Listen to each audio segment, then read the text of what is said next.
Infinite capacitance का एक और क्वेश्चन है, ठीक है, ये नोट हो गया। सबसे पहले क्या किया बाबू, पहले लाइन में सुन लीजिए आपकी बात, पहले लाइन का कैपेसिटेंस निकाल दिया, कितना आया 1, दूसरे लाइन का कितना आया, दोनों से इक्वल 1/1 + 1/1 यानी कितना आ गया 2/1, तो c इक्वल टू क्या हो गया 1/2, तीसरे लाइन का निकाला 1/1 + 1/1 + 1/1 + 1/1, कितनी बार 4 बार, सॉल्व करने के बाद 4/1 तो c इक्वल टू 1/2, ऐसे चौथे लाइन का निकाला फाइनल का 1/8। हम ये देखते हैं 1/1 1/2 1/8 इस तरह से ज्योमेट्रिक प्रोग्रेशन अगर इनफाइनाइट सीरीज जाता है, ज्योमेट्रिक प्रोग्रेशन अगर इनफाइनाइट सीरीज जाता है तो उसका एडिशन कैसे निकालोगे, तो फॉर्मूला होता है c equal to a/1 - r, addition is equal to, अगर इनफाइनाइट टर्म का जोड़ निकाला जाए कैसे पता चलेगा, तो वो निकलेगा a/1 - r। a क्या है पहला टर्म और r क्या है कॉमन डिफरेंस, दूसरा बटा में पहला ये देगा r, तीसरा बटा में दूसरा देगा r, है ना। किसी भी बाद वाले टर्म को पहले वाले टर्म से डिवाइड करिएगा, पहले दूसरा वाला बाद वाले टर्म को पहले वाले टर्म से डिवाइड करेंगे तो क्या मिलेगा, r की वैल्यू मिल जाएगी, ठीक है ना। जैसे 1/2 डिवाइडेड बाय 1/1 कितना आएगा 1/2, ठीक है बाबू, तो ये 1 और r की वैल्यू 1/2 सॉल्व करने कितना आया 2 माइक्रोमीटर, यानी कि सीरीज में इनफाइनाइट कैपेसिटर भी लगा देंगे तो कैपेसिटेंस का कितना मिलेगा, ये माइक्रोमीटर। अब अगला क्वेश्चन आपके लिए फिर इनफाइनाइट सीरीज का इधर और अभी यहाँ पे इनफाइनाइट सीरीज की समाप्ति का अगला टॉपिक शुरू होगा डाइलेक्ट्रिक्स, इसके बाद से कैपेसिटर का नया टॉपिक शुरू होगा डाइलेक्ट्रिक्स। तो पहले इसको सॉल्व करने के हिसाब से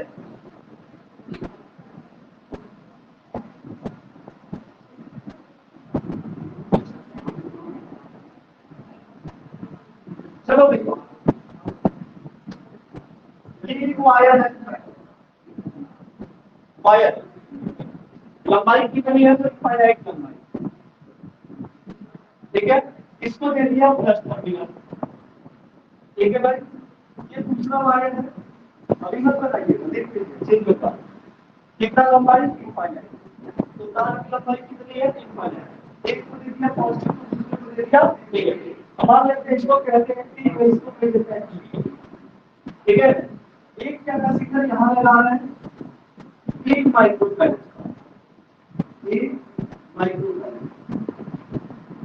दूसरा कैपेसिटर यहां लगा रहे हैं 2 माइक्रोफैराड, हमेशा इसमें एक पैटर्न मिलेगा जो आपको यहां देखने को मिलता है 3 2, और बार-बार यही रिपीट करेगा, वैसे क्वेश्चन में ये पैटर्न दिखता है बार-बार यही रिपीट करेगा, मतलब 3 देख रहेगा तो 3 बार-बार चलता है, फिर से आगे बढ़िए देखिए क्या कहना चाहते हैं। फिर अगला कैपेसिटर 1 माइक्रोफैराड, फिर अगला क्या हो गया 2 माइक्रोफैराड, पैटर्न मिल रहा है कि नहीं मिल रहा है, 1 2 1 2, फिर से अगला क्या हो गया 1 माइक्रोफैराड, फिर अगला क्या हो गया बाबू 2 माइक्रोफैराड, हमेशा पैटर्न मिलेगा और ये कहां तक जाएगा 1 माइक्रोफैराड 2 माइक्रोफैराड, ऐसे चलते रहेगा कहां तक अप टू इनफाइनाइट। अब पूछा है कि सर्किट का इक्विवेलेंट कैपेसिटेंस बताइए, ठीक है, what is equivalent capacitance, capacitance of circuit, इस सर्किट का इक्विवेलेंट कैपेसिटेंस क्या होगा, ठीक है, what is equivalent capacitance of circuit, infinite series है, इनफाइनाइट सीरीज है और कितने कैपेसिटर है, कितने टाइप के, 2 टाइप के हैं, 1 माइक्रोफैराड और 2 माइक्रोफैराड।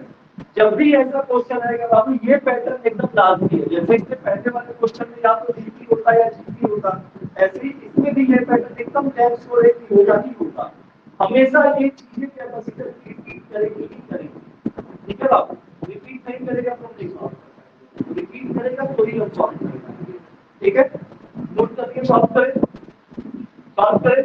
अब देखो क्या रिपीट कर रहा है तो बताएगा, रिपीट कौन सा डिजिट बार बार करना है, कौन सा कैपेसिटर 1 2 1 2 1 2, यही रिपीट करना है, देखो ना 1 2 ये रिपीट किया, 1 2 ये रिपीट किया, 1 2 ये रिपीट किया, बार बार वही रिपीट कर रहा है। अब इसका इक्विवेलेंट सर्किट बनाना है, थोड़ा ध्यान से देखिएगा, ध्यान से बार बार आप ऐसे ही करोगे, 1 2 का एक कैपेसिटर छोड़ दो, जो सीरीज रिपीट कर रही है उसका एक पैटर्न छोड़ दीजिए, छोड़ दिया, यानी पहला जो बना था रफ बना रहे यहाँ पे देखिएगा 1 + माइक और यहाँ 2, इसको छोड़ दीजिए, 1 माइक्रोफैरड 2 माइक्रोफैरड क्या हो जाएगा, पहला दूसरा दोनों कैपेसिटर छोड़ दिया। अब तीसरे से लगा करके पूरा जो रिपीट कर रहा है एक को एक सबको हटा के मान लेते हैं कि एक कैपेसिटर लगा है जिसका कैपेसिटेंस है, इसको इनफाइनाइट तक छोड़ देते हैं, कैपेसिटेंस क्या मान लेते हैं सी। लेकिन the capacitance of this circuit, ये पूरा इनफाइनाइट इस सी। अगर हमको सी की वैल्यू मालूम चल जाए भैया तो सी को इसके साथ सॉल्व करके नहीं निकाल देंगे हम। हाँ, तो लेट द कैपेसिटेंस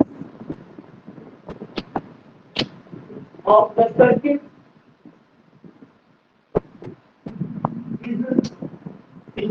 पूरा जो सर्किट है इनफाइनाइट सीरीज है, उसका कैपेसिटेंस कितना मान लिया बाबू सी। समझे क्या करना है, एक बार और देखिए क्या ध्यान देना है बाबू। तो अब हमको C1 मान लिखिएगा, एक को जो रिपीट कर रहा है इस मान में यहाँ होगा 3, यहाँ होगा 3 माइक्रोफैरड, 3 यहाँ होगा 5 माइक्रोफैरड, फिर 3 माइक्रोफैरड, फिर 5 माइक्रोफैरड, 3 माइक्रोफैरड, 5 माइक्रोफैरड, इनफाइनाइट तक जा। इसको किसको छोड़ते हैं, 3 है 5 है, इसको किसको छोड़ते हैं, पहला 3 5 छोड़ देंगे और बाकी यहाँ से पूरा मिटा के क्या कर देंगे सी। नहीं समझ में आ रहा है, पहला 3 5 छोड़ के बाकी सब क्या कर देंगे सी। कुछ भी दिया हो कोई फर्क नहीं पड़ता है, पहला दोनों छोड़ दीजिए बाकी पूरे का क्या ले लीजिएगा बाबू, क्या ले लिया सी। अच्छा बताओ ऐसी के साथ सीरीज में पैरेलल है, ऐसी के साथ सीरीज में पैरेलल बोलो सीरीज, तो चलो तो सीरीज है तो सॉल्व कर दिया जाए। 1/c डैश इक्विवेलेंट या 1/c equivalent is equal to क्या हो गया 1/2 + 1/3 कितना आएगा बोलो जी, अब बोलो। अरे यार पहला वो छोड़ दिया, अब C या 2 किसमें है सीरीज में है, सीरीज में क्या होता है C1 C2 upon C1 + C2 होता है, तो C1 C2 यानी 2 * C अपॉन C1 + C2 यानी 2 + C, यही होगा ना।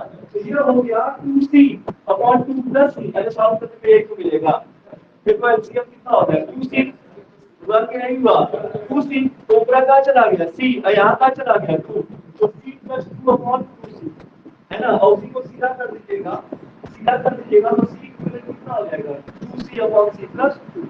अरे इसी को सॉल्व किया तो करते हैं 2C upon 2 + C is equal to 1/C, ठीक है। तो C कितना हो गया 2C अपॉन 2 + C। अब इस दोनों को हटा के एक लगा दिया जाए 2C अपॉन 2 + C, इन्हीं दोनों को सॉल्व करने में कितना मिलेगा 2C अपॉन 2 + C, तो दोनों हटा के क्या लगा दिया 2C अपॉन 2 + C। चलो एक और बना लेते हैं, हमको लग रहा है ये वाला क्वेश्चन हम सॉल्व कर लेंगे, हुआ है ना। ये है 2C अपॉन 2 + C। अब ये दोनों किसमें है पैरेलल, दोनों किसमें बाबू पैरेलल है। चलो तो equivalent C is equal to C1 + C2 होगा कि तो 1 + 2C अपॉन 2 + C, कोई दिक्कत, अरे बोलो HCl कितना हो गया 2 + C, तो C is equal to HCl हो गया 2 + C, तो 1 में किसका मल्टीप्लाई हुआ 2 + C का, और प्लस क्या हो गया बाबू 2C, कोई दिक्कत 2 + C को इधर मल्टीप्लाई कर लीजिए, क्या हो गया C 2 + C is equal to देखो भाई 2 + C और प्लस 2, सही है 2 * C यानी 2C + C square is equal to 2 + C + 2, इधर को एक साइड करके इक्वल टू 0 कर देंगे, तो C स्क्वायर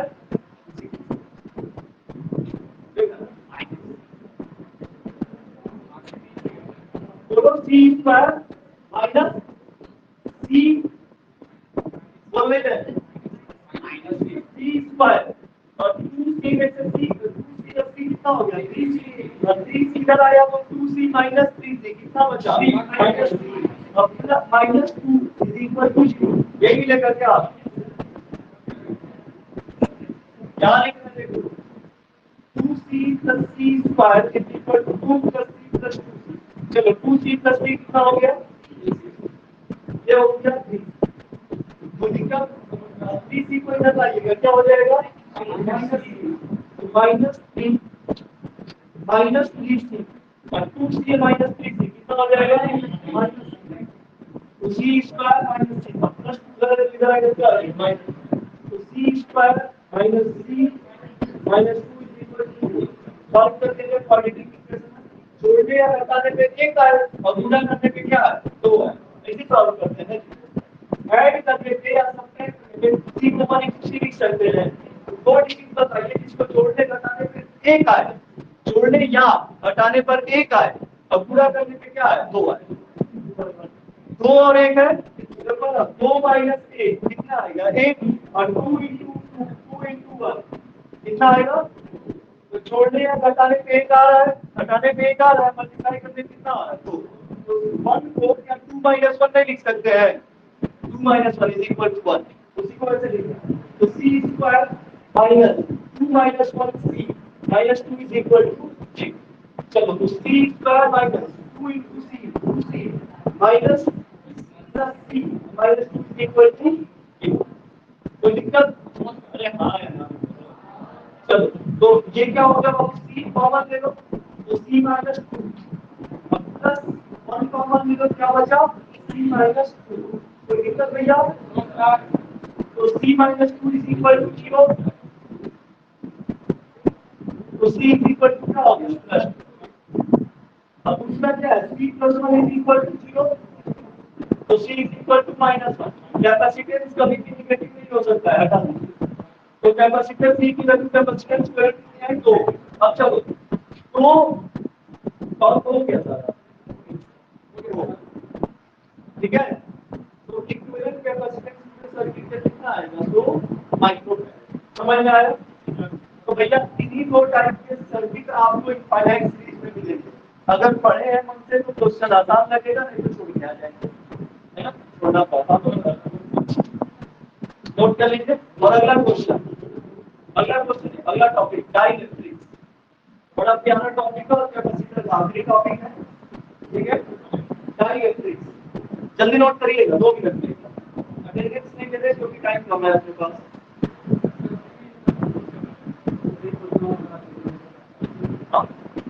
क्वेश्चन नंबर 27 बोलेगा 27 चार्ज को मिला करके एक चार्ज बनाया गया था, ऐसा कोई क्वेश्चन कराए थे क्या, कराए थे, तो ऐसे ही क्वेश्चन कैपेसिटर में नोट करिएगा जरा,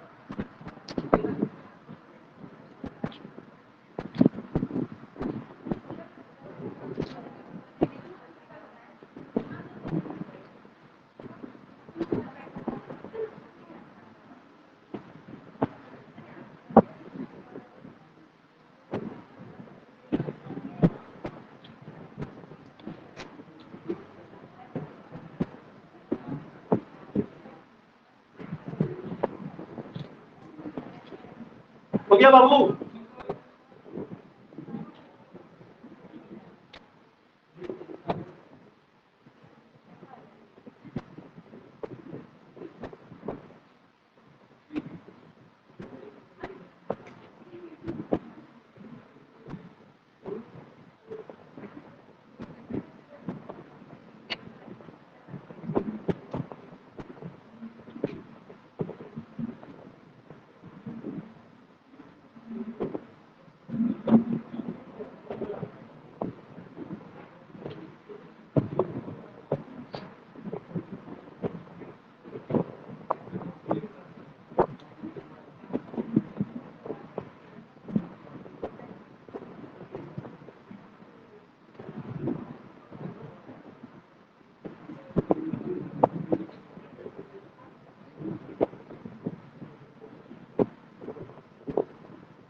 27 spherical drops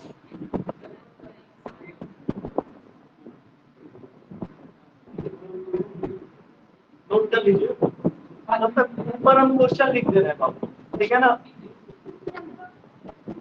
27 spherical drops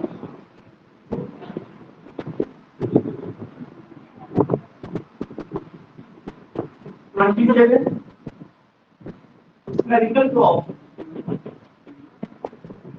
each of radius 3 mm। 27 spherical drop है जिसमें सबका रेडियस है 3 millimetre and carrying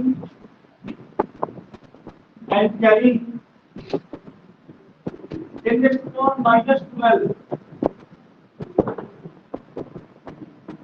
coulomb of charge। coulomb of charge her ball पे 10 की पावर -12 कूलम का चार्ज, सभी बॉल पे उतना ही चार्ज है। क्या रहा है, what will be the capacitance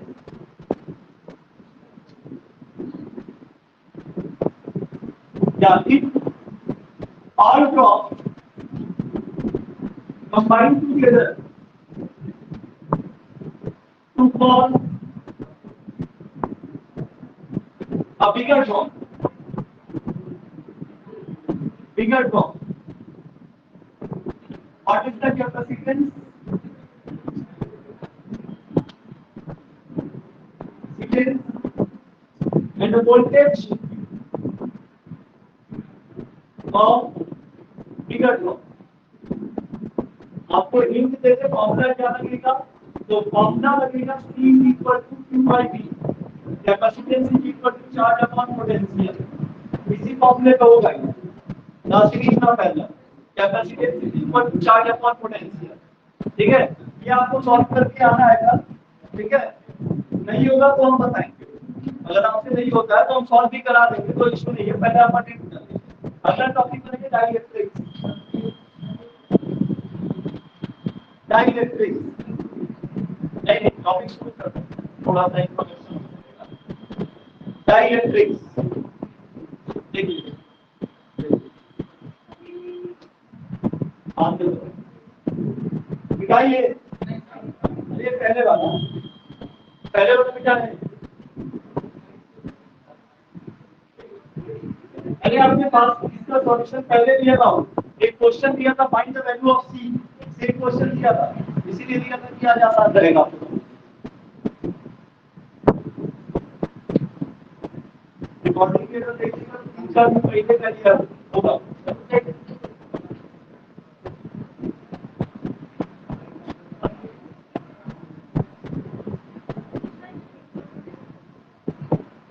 चलो पहले क्वेश्चन का आंसर देखिएगा। बोले क्वेश्चन देखते हैं, गर्ल्स साइड से सही आंसर बनता है बॉयज साइड। मिल से बता सकते हो, कोई दिक्कत नहीं, मिल से बता सकते हो, लेकिन एक आंसर बताना, गर्ल्स या बॉयज एक ही आंसर बताने नहीं। हम वो हमारे से पढ़े हैं, ना गर्ल्स में ना बॉयज में।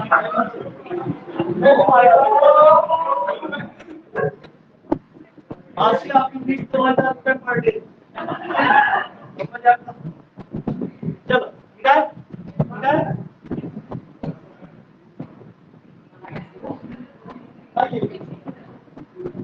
कैपेसिटर पढ़ाई के नाम से क्वेश्चन सुना, थ्योरेटिकल क्वेश्चन है। और capacitor having capacitance C, a capacitor having capacitance C। सुनिएगा, कोई कैपेसिटर है उसका कैपेसिटेंस क्या है C, तो फिर Q charge is provided to the capacitor। जब कैपेसिटर को कितना चार्ज दिया जा रहा है बाबू, Q कूलम का चार्ज दिया जा रहा है किसी कैपेसिटर को, तो उसका कैपेसिटेंस क्या है C है। आपको मालूम है कैपेसिटर क्या है, वो डिवाइस में एनर्जी स्टोर करता है और ऑफ सडन एनर्जी सप्लाई करता है, एडवांस एनर्जी सप्लाई करता है, उसको क्या कहते हैं? कैपेसिटर। और कैपेसिटर कितना एनर्जी स्टोर करता है, फिजिक्स की भाषा में उसको नाम दिया गया है कैपेसिटेंस। उसी को नाम दिया गया है कैपेसिटेंस। कोई भी कैपेसिटर कितना एनर्जी स्टोर करेगा उसी को क्या नाम देते हैं? That is called capacitance. तो कैपेसिटर क्या है, कैपेसिटेंस क्या है, इतना समझ में आया? अब आगे कह रहा है कि what will be it's capacitance, what will be it's capacitance if charge is double। अगर चार्ज को दुगना कर दिया जाता है तो कैपेसिटेंस क्या होगा, यानी क्या इफेक्ट पड़ेगा कैपेसिटेंस पे? देखो भैया, पहले क्यू कूलम का चार्ज दे रहे हैं तो कैपेसिटेंस क्या है? सी है। जब 2 क्यू कूलम का चार्ज देंगे तो कैपेसिटेंस क्या हो जाएगा? Option number A, it will increase, it will increase. Option number B, it will decrease. Option number C,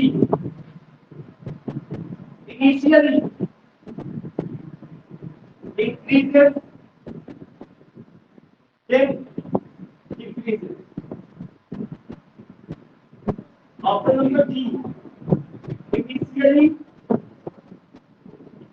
decreases then increases। Option number E, remain same। ये छोड़ना है, ये लिख लीजिए। सोच के बोलिएगा, क्वेश्चन समझ में आ रहा है? एक कैपेसिटर है, क्यू कूलम का चार्ज देने पर उसका कैपेसिटेंस है सी। कैपेसिटर क्या है, कैपेसिटेंस क्या है, किसी कोई डाउट?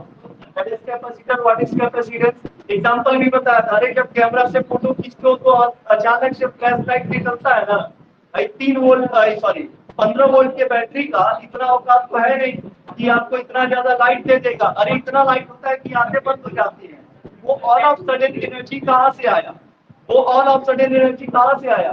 तो कैपेसिटर एनर्जी स्टोर किया था। जैसे ही कैमरा मांगा एनर्जी दे दिया, ले जाओ, तो अचानक से फ्लैश लाइट के रूप में एनर्जी निकलती है। ठीक है ना? वो एनर्जी बैटरी से नहीं आती है बाबू, वो एनर्जी कहाँ से आती है? कैपेसिटर से आती है। पंखा चालू होता है, पहले एनर्जी कौन देगा? कैपेसिटर। मोबाइल स्विच ऑफ से स्विच ऑन करेंगे, पहले बैटरी नहीं काम करेगा, पहले कौन काम करेगा? कैपेसिटर। क्योंकि कोई भी डिवाइस जब चालू होती है तो उसको ज्यादा एनर्जी की जरूरत होती है, और जब चलने लगता है ना तब एनर्जी कम लगता है बाबू। तो जब चालू होगा तो अचानक से ज्यादा एनर्जी लेगा, और उतना एनर्जी घर की सप्लाई में होता नहीं है, तो कौन पहले एनर्जी देगा? कैपेसिटर। और जब चलने लगेगा तब कौन काम करेगा? इलेक्ट्रिसिटी। समझे बात को? तो यही काम होता है कैपेसिटर का। देखो बिना कैपेसिटर के कोई इलेक्ट्रॉनिक डिवाइस पॉसिबल नहीं है। पंखे का कंडेंसर नाम से आप यहाँ लगाते हो, पंखे का कंडेंसर निकाल दीजिए, ऑन करिए, स्विच दबाते रह जाएंगे, नहीं चलेगा। लेकिन एक बार चल रहा है, चलते में कैपेसिटर निकाल दीजिए, चलते रहेगा, कोई दिक्कत नहीं है ना? ऐसे चल रहा है, चलते में कैपेसिटर निकाल दीजिए, कोई दिक्कत नहीं। मान लीजिए पंखा का कैपेसिटर खराब हो गया, पंखा को कुत्ते घुमा दीजिए, ऑन कर दीजिए, है ना, चालू हो जाएगा, कोई दिक्कत नहीं होगा। लेकिन अगर रुका हुआ है तो नहीं चालू कर पाएगा। ठीक है ना? तो कैपेसिटर का काम क्या होता है? अचानक से ऑल ऑफ सडन एनर्जी को सप्लाई करना। तो कोई कैपेसिटर है, क्यू कूलम चार्ज देने पर उसका कैपेसिटेंस हो जाता है सी। हम चर्चा बढ़ा के कर दे 2 क्यू कूलम, है ना? कैपेसिटेंस क्या होगा? चलो, कैपेसिटेंस का फॉर्मूला होता है C equal Q by V. बताया था। अब बताओ कितने लोग हैं? Will increase, capacitance will increase. कितने लोग इसके साथ हैं? अगर चार्ज बढ़ा देंगे तो कैपेसिटेंस बढ़ जाएगा, कोई नहीं है। कितने लोग हैं? विल डिक्रीज, चार्ज बढ़ा देंगे तो कैपेसिटेंस घट जाएगा, ये भी कोई नहीं है। ठीक है?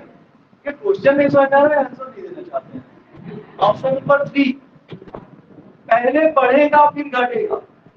कैपेसिटेंस पहले बढ़ेगा फिर घट जाएगा, वही।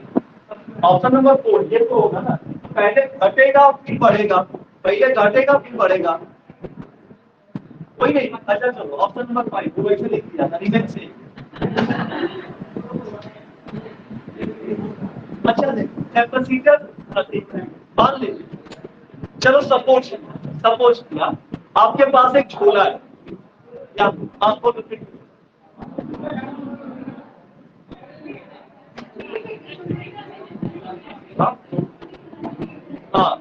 खिड़की सुनिए, अरे सुन लो यार, अमीर बनाने का तकनीक बता रहे हैं, सुन लो।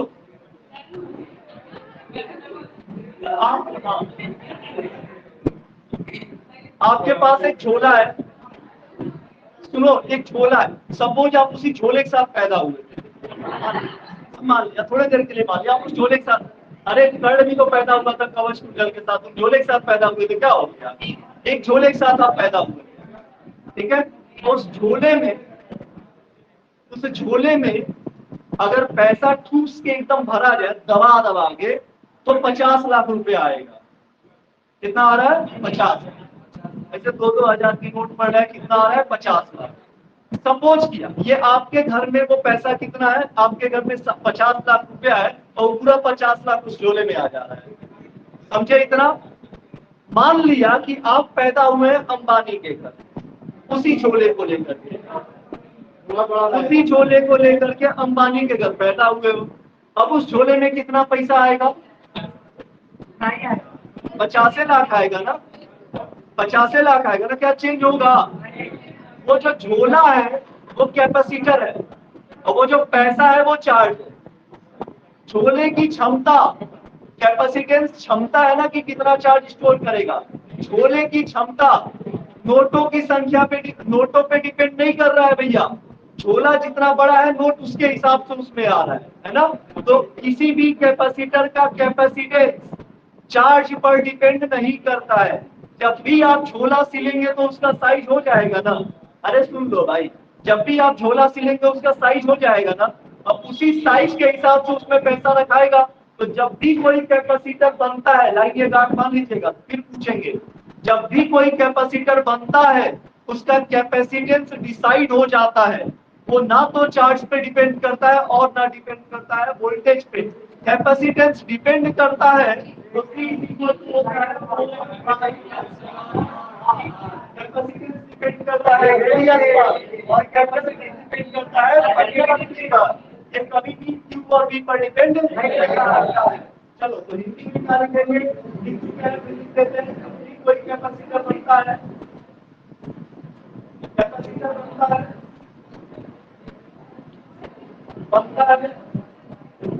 उसका कैपेसिटेंस फिक्स होता है। यानी option number D, capacitance charge पे डिपेंड नहीं। ऑप्शन नंबर 3 रिमेन से, ऑप्शन नंबर 5 रिमेन से, कैपेसिटेंस पे चार्ज पे डिपेंड नहीं करता है। स्फेरिकल कैपेसिटर में आपको पढ़ा रखे हैं कि capacitance depend on radius and capacitance depend on epsilon. अच्छा मान लीजिए हम भी लोग जिद्दी आदमी है ना, 50 लाख के बाद से 1 लाख रुपया आपको और दे दिया, झोले में रखेंगे, क्या झोले में और रुपया आएगा? नीचे गिरेगा, झोले से बाहर चला जाएगा, बाहर जाएगा। जो क्षमता, अरे यार एकदम घूस के जगह भरे थे, अब कहाँ रखो, है ना? ये पैसा बाहर नहीं जाना चाहिए ना। सुनिए, काम की बात बता रहे हैं। अगर किसी कैपेसिटर को चार्ज दिया जाता है, ये लाइन सुनना भैया, अगर किसी कैपेसिटर को चार्ज दिया जाता है तो वो अपनी क्षमता के हिसाब से, कैपेसिटी के हिसाब से चार्ज को रखेगा। और वो कैपेसिटी किस पे डिपेंड करेगा? साइज पे। अगर छोटा सा कैपेसिटर है तो चार्ज कम रखेगा, और बड़ा कैपेसिटर है तो चार्ज ज्यादा रखेगा। ठीक है? जब भी किसी कैपेसिटर को चार्ज दिया जाएगा वो अपनी क्षमता के हिसाब से, कैपेसिटी के हिसाब से चार्ज को स्टोर करता है। अगर कैपेसिटर को उसकी कैपेसिटी से ज्यादा चार्ज मिलेगा तो वो उसको एटमॉस्फेयर में फेंक देगा, रखेगा नहीं, आपसे लेगा एटमॉस्फेयर में बाहर फेंक देगा। ठीक है ना? जैसे हम कैपेसिटर 2 कूलम का चार्ज रख सकते हैं, 2 कूलम का बहुत बड़ा चार्ज होता है। 1 कूलम का चार्ज मिला, रखे। 2 कूलम का चार्ज मिला, रखे। अब तीसरा कूलम का चार्ज कोई दे रहा है, हम मना नहीं करने वाले, हम लेंगे, इधर फेंक देंगे। चौथा कूलम का चार्ज मिला, लिए और इधर फेंक दिए। कैपेसिटर को या किसी मेटल शीट को अगर आप उसकी कैपेसिटी से ज्यादा चार्ज देते हैं तो वो उसको एटमॉस्फेयर में बाहर फेंक देता है। और इस फिनोमिना को नाम दिया गया है कोरोना डिस्चार्ज। इसी फिनोमिना को नाम दिया गया है corona discharge.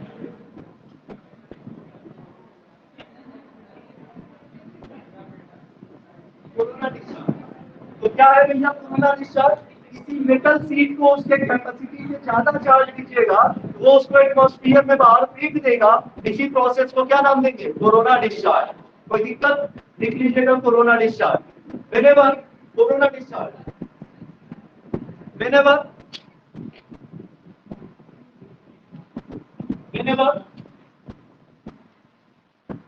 extra charge, whenever extra charge provided,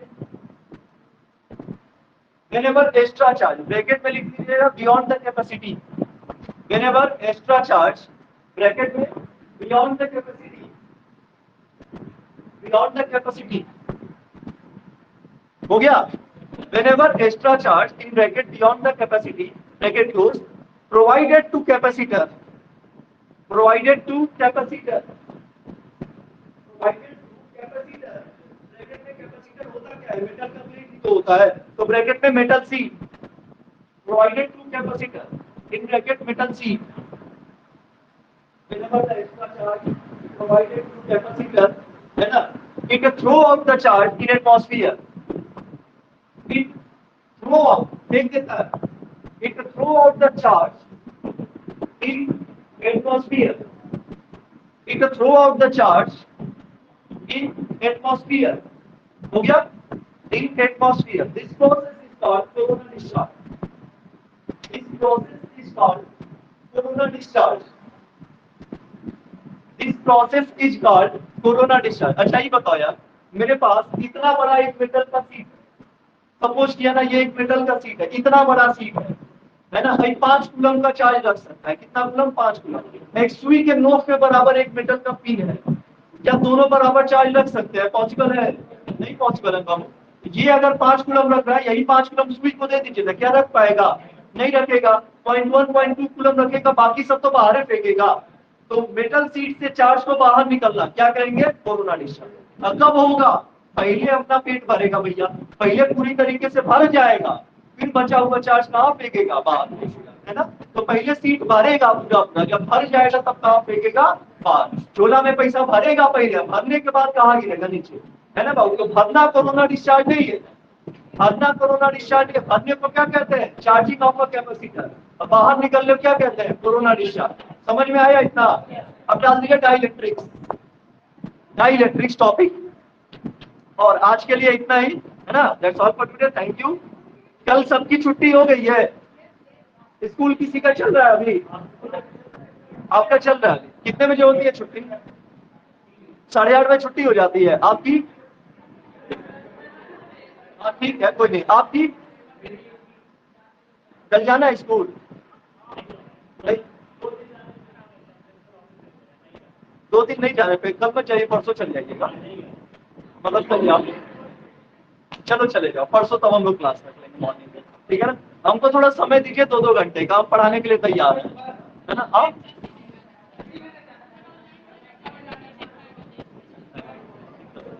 एक बजे आते हैं आप? सुनिए ना, बात सुनिए। अगर 2 बजे बुलाए किसी कोई दिक्कत? 2 बजे, 3 बजे बुलाते हैं या 2 बजे बोल रहे हैं? 2 से 4 कह रहे हैं जी। अरे 2 से 3:30 कर लो, आधा घंटा कम दे दो। 2 से 4 कर लो, सीधा सीधा रहेगा। 2 से 4 कोई दिक्कत? देखो डाइलेक्ट्रिक क्या, बात सुन लीजिए क्यों कह रहे हैं, सुन तो लीजिए क्यों कह रहे हैं। डाइलेक्ट्रिक एक ऐसा टॉपिक है बाबू जिसमें समझाना बहुत ज्यादा है, घंटों घंटों हम बोलते रह जाएंगे, तो 1 घंटे में पॉसिबल नहीं है, तो जाएगा। तो कल हम लोग मिला जाए 2 से 4, कोई दिक्कत? कोई दिक्कत 2 से 4 में? क्या दिक्कत? मत जाओ कल यार, तब मत जाओ, ठीक है। हाँ यार जल्दी बोलो, बताना है, ठीक है। चलो तो कल 2 से 4 मिलते हैं डाइलेक्ट्रिक टॉपिक के लिए, केवल फिजिक्स 2 से 4, बाकी केमिस्ट्री 4 बजे रहेगा, ठीक है ना। धन्यवाद बाबू।